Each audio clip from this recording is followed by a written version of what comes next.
2-2. 자, 여기 여러 가지 있으니까 한번 설명 볼까? 표 1하고 표 2. 이거는 앞에서 설명을 했잖아.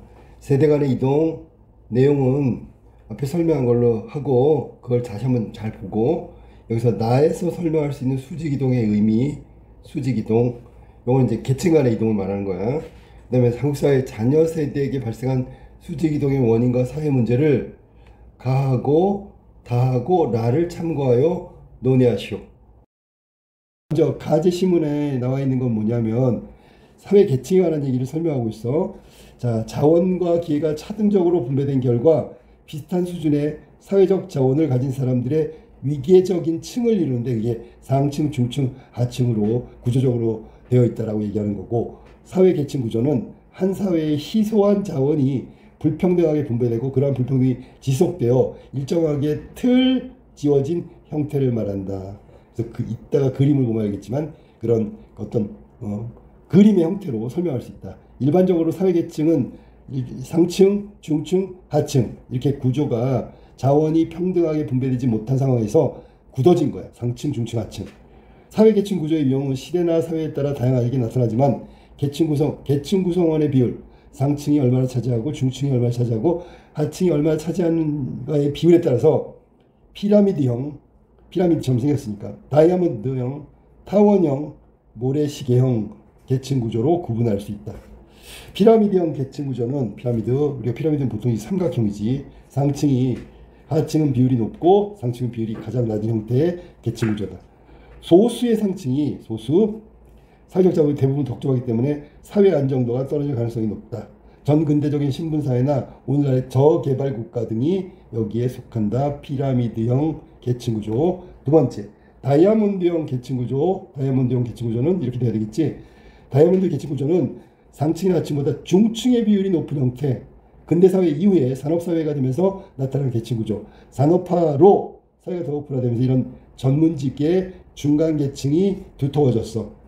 다이아몬드 계층 구조는 중간계층, 상대적으로 높은 비율이 중층이고요. 상층과 하층은 그 비율이 작고 완충 역할을 하는데, 이게 두터워지면 두터워질수록 사회가 비교적 안정된다는 거야. 그 다음에 정보화 사회로 이행되면서 이런 계층 구조가 어떻게 바뀔까에 대한 낙관론과 비관론이 있는데, 낙관론 입장에서 본다면 정보화로 부가가치 원천이 되는 지식 정보의 접근 기회가 증가돼. 모든 계층으로 확대돼. 그럼 계층 간의 격차가 줄어들 것. 이에 따라서 모두 비슷해지는 거야. 절대값이 올라가는 거야. 이에 따라 상, 중하 층의 비율이 더 늘어나 타원형의 계층 구조가 된다. 그러면 다이아몬드형이 타원형이 될 수도 있는 거지, 그치? 산업화 이후에. 그 다음에 반면에 비관론 관점에서 보면 정보화 진전에 따라서 오히려 계층 간의 지식 정보 획득, 접근 격차가 발생. 기존의 불평등이 심화되고 중층 비율이 현저히 낮고 다수의 압도적으로 차지하는 모래시계형은 이렇게 돼야 된다는 거지. 여기가 좁고 여기가 넓어. 그래갖고 이 좁은데 중층 계층이 현저히 줄어든다. 하층은 상대적으로 많이 늘어난다. 그게 지금 모래시계형의 계층 구조를 말하고 있는 거야. 이게 정보화 사회가 되면서 잘못된 사회로 이행되면 이렇게 모래시계형의 계층 구조를 이룬다. 이렇게 얘기한 거고. 자, 가를 바탕으로 밑으로 내려갈게. 2-1을 하는 거야. 자, 그림에서 설명을 좀 해볼까? 그러면 자, 중층 계층이 두터워진다 그러잖아. 중층 계층이 두터워지고, 여기서 지금 보면 중층 계층이 60%고 나머지 20%. 그러면 비율이 일정하잖아. 그러면 그림 2 같은 경우에 해당되는 게 여기에 말한 대로 하면 구조가 이렇게 딱 어떻게 했냐? 다이아몬드형, 그지? 다이아몬드형. 그러면 이게 그림이 이게 다이아몬드형이 되겠네. 그 다음에 이게 더 두터워지면 이게 뭐라 했지 아까? 이게 모래시형, 타원형. 미안해. 타원형. 그 다음에 3번 같은 경우에는 3번은 이게 모래시형이구나, 그지? 그 다음에 이거는 피라미드형이지. 그래서 이 그림 속에서 나타나 있는 그 사회 계층 구조를 이렇게 정리를 할 수 있어. 근데 중요한 건 표에서 우리가 찾아봐야 되거든. 이 표가 여기서는 그림 몇 번?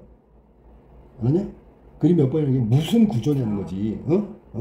표 1하고 표 2에서 이걸 얘기해야 된단 말이야.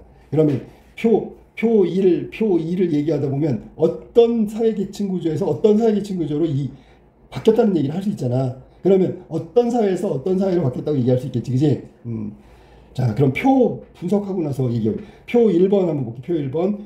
조부모 세대와 부모 세대의 대물림이야. 근데 여기서 알아둬야 될 게 뭐냐면 상층이 상층되는 건 이게 정확히 대물림이라는 거야. 상층이 상층되는 게 조부모 세대에서 부모 세대로 그대로 대물림 되는 거야. 이게 대물림. 이거는 사회 계층 변화가 없다고 얘기해야 되겠지, 그지? 그치? 자, 그럼 대물림 정도를 한번 따져봅시다. 대물림 정도. 자, 보세요. 대물림 정도가 어떻게 되냐면 상층이 상층으로 이어진 건 대물림, 정확히 대물림이지. 맞지, 그지? 전체 중에 상중하 중에서 10분의 6이 60%가 결국 60%가 대물림 된 거지. 이해됐어? 무슨 말인지? 그 다음에 22분의 10 하면 그게 또 중층의 대물림이야. 이해됐니? 10분의 6, 얘는 22분의 10, 얘는 68분의 16. 이렇게 해가지고 여기는 말한 상층에서 상층, 중층에서 중층, 하층에서 하층으로 대물림된 비율이란 말이에요. 비율. 맞지? 표 1에서는 이렇게 대물림 됐고요. 자, 그 다음에 부모, 자녀 세대, 요거는 자녀 계층의 대물림 한번 볼게. 자, 요거는 대물림이 18분의 15, 얘는 60분의 15, 얘는 22분의 11 이렇게 됐어. 그래서 대물림 비율이 요거 이제 계산을 한번 해봐야 돼요. 자, 대물림 정확하게 상층에서 상층으로 계층 이동 없이 일어난 게 대물림이라고 했으니까 요거는 60%에 해당되는 거야. 60%. 상층이 조부모에서 부모 세대의 60%. 요건 몇 프로 했어? 45.5%지. 요거는 세 번째 거는 23.5%. 자, 그럼 여기서 딱 보면 뭐라 그래? 상층에서 상층으로 대물림된 게 제일 높지, 그지? 일단 그거 정했고, 그 다음, 부모 세대, 자녀 세대. 자, 대물림. 상층에서 상층. 이건 얼마야? 이거는 83.3%. 두 번째, 중층에서 중층 대물림은 25%. 이건 50%. 그래서 요것도 보면 제일 퍼센테이지가 높은 게 이거죠. 그러면 결론적으로 표 1, 표 2에 따르면, 상층에서 상층으로 대물림 되는 그 대물림은 상층에서 상층이 제일 높다라고 얘기한 거야. 자, 그러면 문제는 뭐냐면 여기서 대물림 되는 그 비율을 얘기할 때, 대물림 되는 비율을 얘기할 때, 그러면 신분 계층이 좀 하락한 것도 있을 거 아니야. 그것도 따져봐야 되겠지. 따져볼 거야. 자, 그러면 자, 여기서 한번 볼까? 중층. 자, 조부모 세대에서 상층의 조부모 세대가 상층에서 중층. 자, 요거는 이제 아까 했던 거 기억해 두고요. 이거 지우면은 안 되는데. 자, 요 비율을 볼까? 상층, 중층, 하층. 그러면 상층이 제일 좁고 하층이 높으니까 이건 피라미드형이라고 해야 되겠지, 그지? 이해됐냐? 피라미드형. 그 다음에 그럼 이거는 그림 4가 되겠지. 그림 4번이 되겠죠. 그지? 그 다음에 이번에는 그렇지. 18, 60, 22. 그러면 이거는 다이아몬드. 몇이야 이건? 몇 번이야 그림? 그림이. 자, 그 다음에 자녀 세대. 자녀 세대의 계층의 분포를 보니까 28, 21, 51. 그러면 이거는 가운데가 좁잖아, 그지? 그러니까 약간 좁아졌다 다시 넓어지는 거, 또 좁아지다가 다시 넓어지는 거, 다 정확하게 모래시계형이네, 그지? 그러면 그림 3번이지, 맞지, 그지? 그러면 그림 그렇지. 아까 요게 똑같은 거니까. 다이아몬드에서, 피라미드에서, 그렇지. 다이아몬드, 마지막 모래시계. 이렇게 사회 계층이 바뀐 거야. 그 계층 구조가. 첫 번째는 그림 4번, 그 다음에 다이아몬드는 그림 2번, 그림 3번을 가지고 설명한 거지, 지금. 여기 나온 요 값이 갖는 의미를 잘 알아둬야 돼요.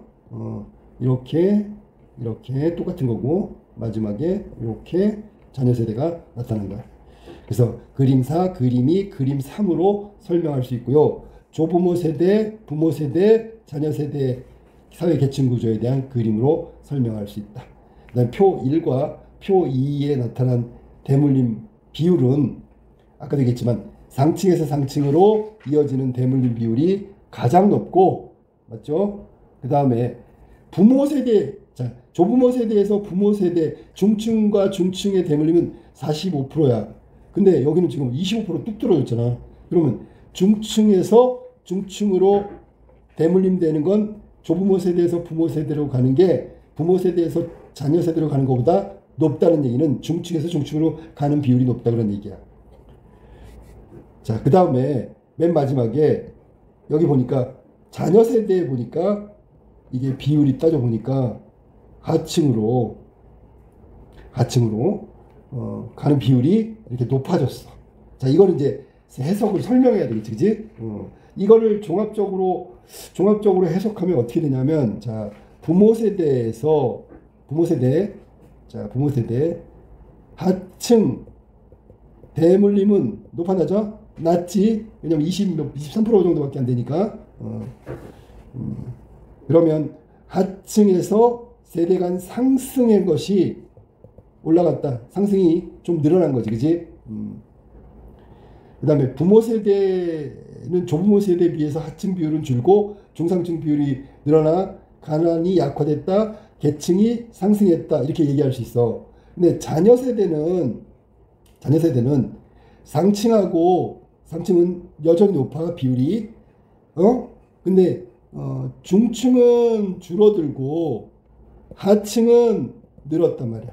그러면 이 하층이 늘었다는 얘기는 사회적 빈부차가 늘었다는 얘기야. 그럼 결국 양극화로 진행되고 있다는 얘기야. 간단하게 쉽게 얘기하면 조부모 부모 세대에는 그래도 잘 살아보겠다고 있잖아. 하층 비율은 줄고 중층 비율이 높아졌는데 자녀 세대는 오히려 하층 비율이 높아져서 중층은 적어지고, 그래서 상층과 하층의 비율이 높은, 아까 얘기했던 대로 이렇게 모래시계형이 됐다는 얘기야. 알겠죠? 나아지시면 봐. 우리나라는 1960년대 들어 경제개발 계획을 추진하고 한국 경제는 빠르게 성장했다. 1960년대 값싼 노동력을 바탕으로 섬유가발 같은 경공업이 집중적으로 육성됐고, 그 다음에 수출 주도의 성장 우선 정책을 추진해서 이렇게 5,500만 달러에서 20배가 늘어가지고 약 11억 달러를 달성했다. 1960년대 경제개발 추진이 이뤄놓은 성과에 대해서 얘기했어.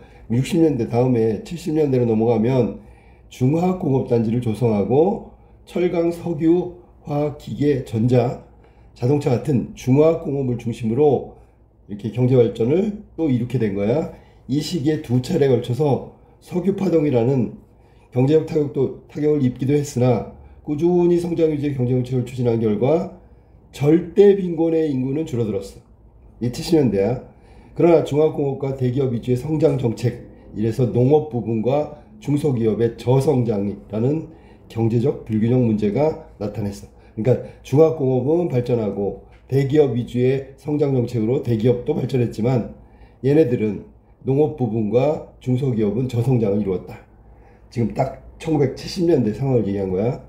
1980년대 과학기술에 대한 국가 간의 경쟁과 협력이 강화되면서 많은 기업들이 연구개발을 통해서 기술 경쟁력을 확보하고자 했다.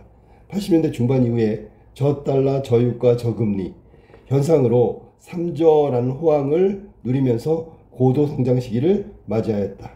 이렇게 해서 70년대 또 경제성장, 그 다음에 90년대 경제성장, 여기는 반도체 통신기기, 첨단 산업의 경제성장이 새로운 동력이 됐고, 1990년대 외환위기라는 또 위험한 상황을 맞이하면서 한국 경제는 구조조정과 경기 침체라는 고통스러운 시기를 경험했어.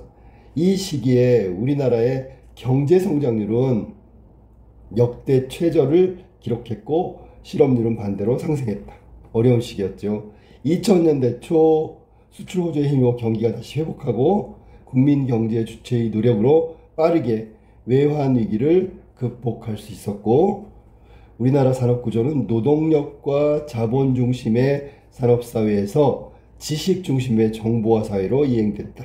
그래서 자본에서 지식 중심의 정보화 사회로 발전하게 된 거지, 그지? 그 다음에 정보화 사회, 정보기기의 이용과 접근에 있어서 일반 국민과 정보 소외계층 간의 차이가 발생하고, 이 정보 격차가 심화돼서 결국 빈부차로 그대로 이어지고, 또 소외계층은 정보기기나 서비스 구매할 경제적 능력이 부족하고 신체적으로 불편하거나 아니면 정보 활용 능력이 낮은 경우가 많았기 때문에 여기서 말한 대로 정보의 격차가 심화됐다.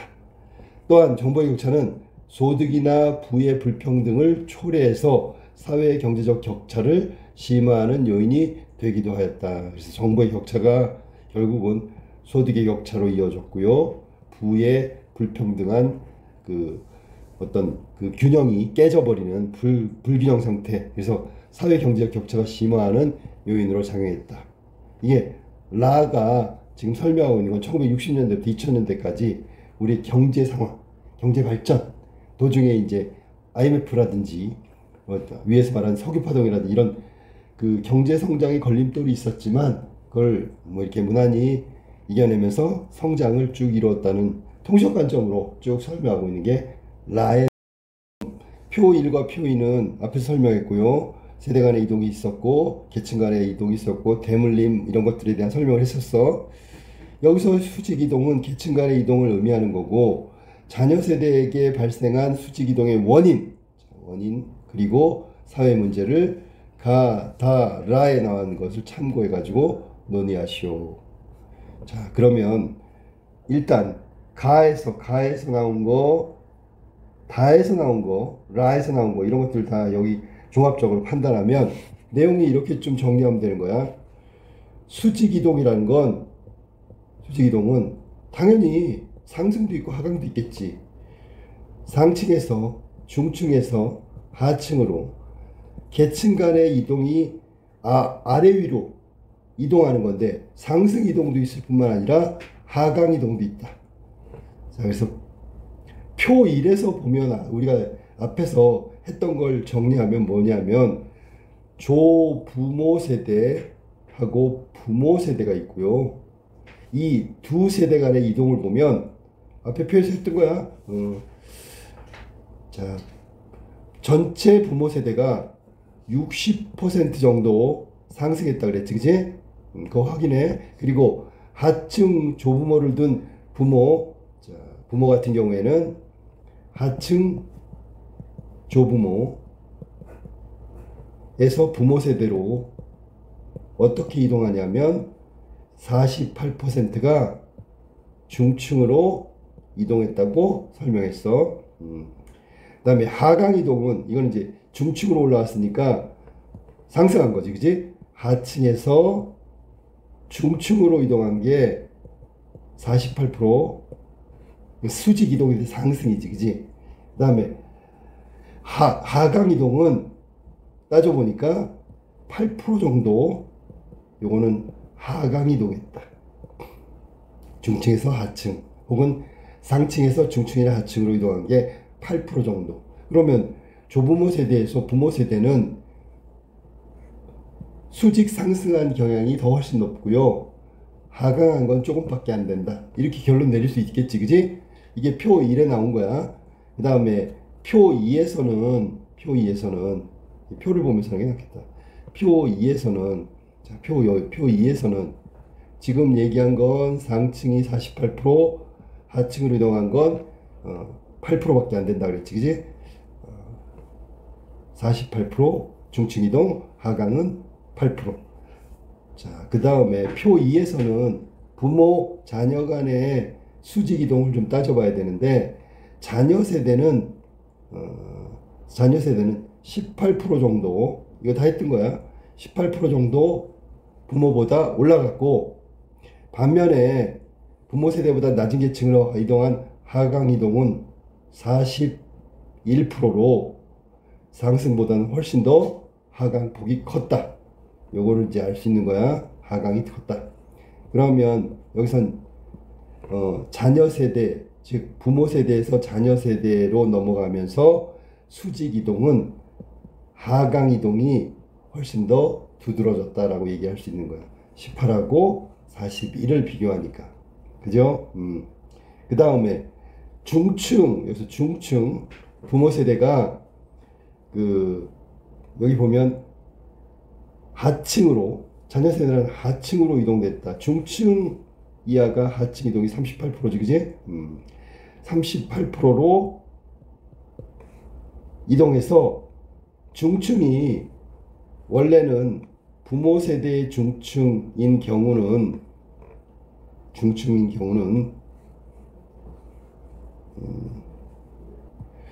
전체 부모 세대의 중층은 60%였는데 지금 자녀 세대는 중층 이하가 이렇게 늘어났다는 얘기를 하고 있는 거야. 알았니?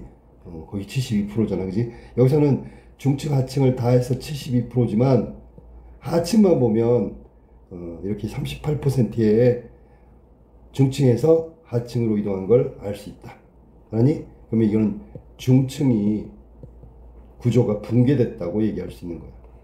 이해됐죠? 자, 그 다음에 이렇게 하면 표 1, 2를 가지고 지금 수직 이동에 대한 이야기를 했고요. 위에서 말한 논제 2-2번에 표에 나타난 세대 이동을 좀 설명한 거야. 알았니? 수직 이동의 의미도 설명했어.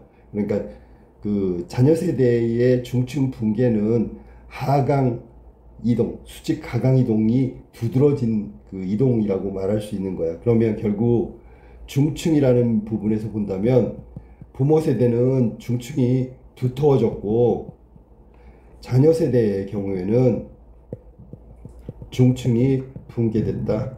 뭐 이런 식으로 정리할 수 있어. 데이터의 결과치는. 그 다음에 라에 따르면 왜 그랬을까라고 생각하면 라에서 우리가 자녀 세대에 해당되는 연도는 이 정도 되는 거야. 이 정도. 이 정도. 그러면 여기는 사회가 어떻게 바뀌었냐면 자본 중심에서 지식 중심의 정보 사회로 급격하게 변했다. 급격하게. 알았니?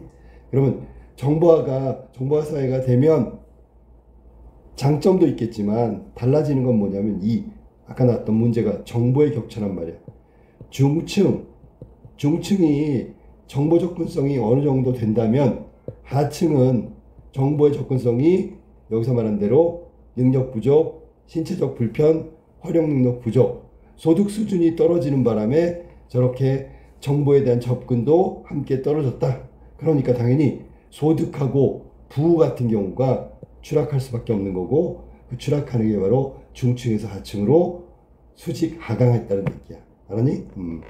그래서 여기는 정보에 접근하는 정보 접근, 활용 뭐 이런 것들에 관련돼서 지식 중심의 정보화 사회에서 정보 접근의 격차가 발생하니까 중층 비율이 낮아진 거고, 그럼 원인도 정보화 사회에 접근하지 못했기 때문에 중층이 하층으로 전락했다, 증가했다 이렇게 얘기한 거고, 그 결과는 소득과 부의 불평등한 사회 경제적 격차가 심화됐다 라고 얘기하면 돼. 알았니? 그러면 또 하나를 얘기한다면 그 결과 불균형은 경제적 불균형은 소득과 부라는 측면에서 격차를 심화시켰다 그랬잖아. 그러면 이것이 고착화되면 우리가 뭐라고 얘기하냐면 양극화라고 하는 거야. 양극화. 경제적 양극화가 사회적 양극화로 이어졌다. 알았니?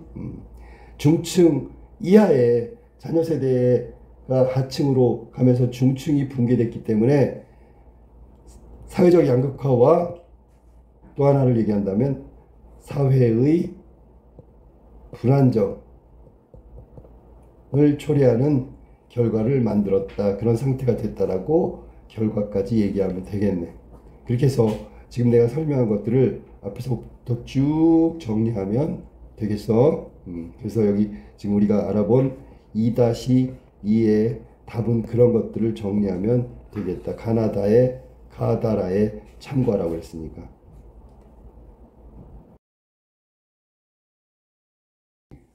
답안지 한번 봅시다. 먼저 사회 계층 구조에서의 수직 이동이라는 것은 두 가지 의미를 포함한다. 상승 이동과 하강 이동을 포함해. 그래서 계층의 한두 단계, 하층은 상층까지 한 두 단계, 중층은 상층까지 한 단계. 이런 것들을 상승 이동이라고 하고 낮아지는 경우를 하강 이동. 이 수직 이동의 의미에는 이 두 가지 의미가 모두 포함되어 있다. 표 1에서 아까 우리가 해석을 했는데 조부모 부모 세대의 계층 간의 수직 이동은 그 퍼센테이지 보니까 60% 정도 돼. 굉장히 많다는 얘기야. 그것이 대부분 상승 이동을 했어. 그러면 생활이 더 좋아졌다는 얘기지, 그지? 특히 조부모 세대가 하층이었던 경우 부모 세대에서는 48%가 중층으로 수직 상승했단 말이야. 중층이 아주 두터워졌다는 얘기야. 반면에 하강 이동한 것은 이거는 수직 하강이지, 그지? 8%. 그럼 여기서 8%는 적은 수치다.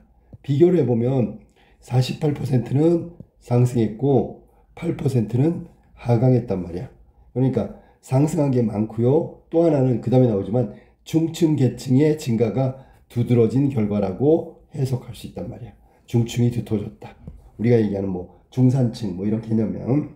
표 2에서 나타난 부모 자녀 간의 세대, 부모하고 자녀 간의 세대 계층 이동은 자녀 세대의 18%만이 부모 세대보다 높은 계층으로 수직 상승했고요. 반면 41%는 부모 세대보다 낮은 계층으로 수직 하강했단 말이야.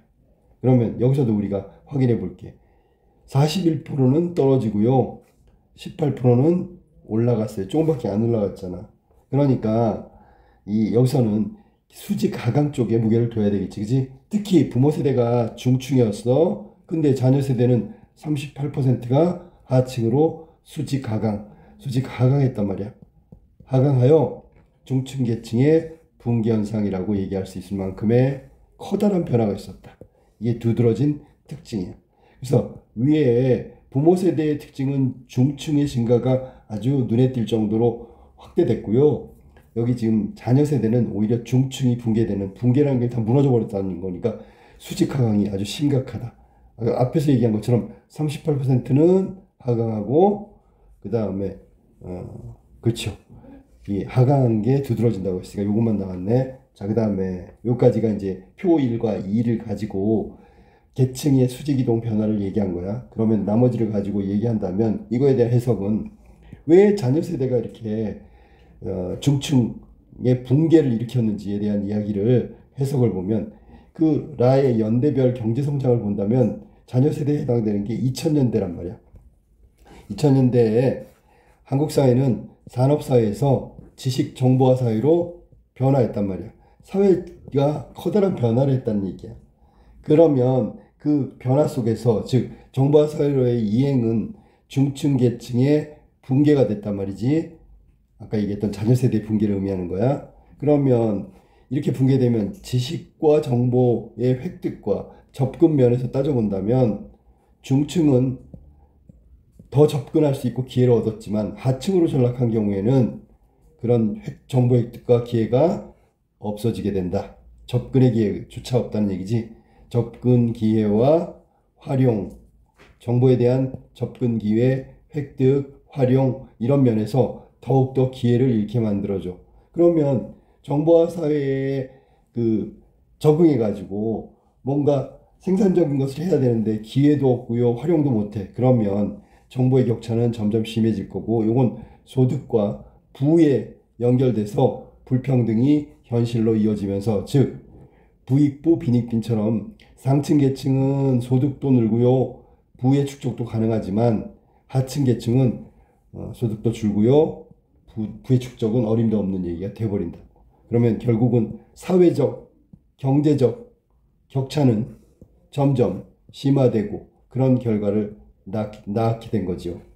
이게 지금 정보의 접근성, 그 다음에 활용 면에서의 기회를 잃어버린 자녀 세대의 하층으로 전락한, 즉 중층 붕괴가 가져다 준 결과란 말이에요. 그리고 여기서 뭐 머무는 것이 아니라 부의 대물림. 자, 상층에서 상층으로 부의 대물림. 중하층 계층이 현실적으로 수직 이동, 수직 상승 이동하는 것은 어렵게 만들었어. 그럼 결과적으로 맨 마지막에 나온 게 사회적 양극화의 문제를 심화시키고 고착화시켰다. 그리고 아까 말했던 정보화 사회에서 중층이 붕괴된 것은 자녀 세대의 경우 사회 경제적 상황이 점점 불안정한 상태에 놓이게 된 것이다라고 해석할 수 있단 말이야. 이게 이제 것이다도 아니고 것이었다. 알았니?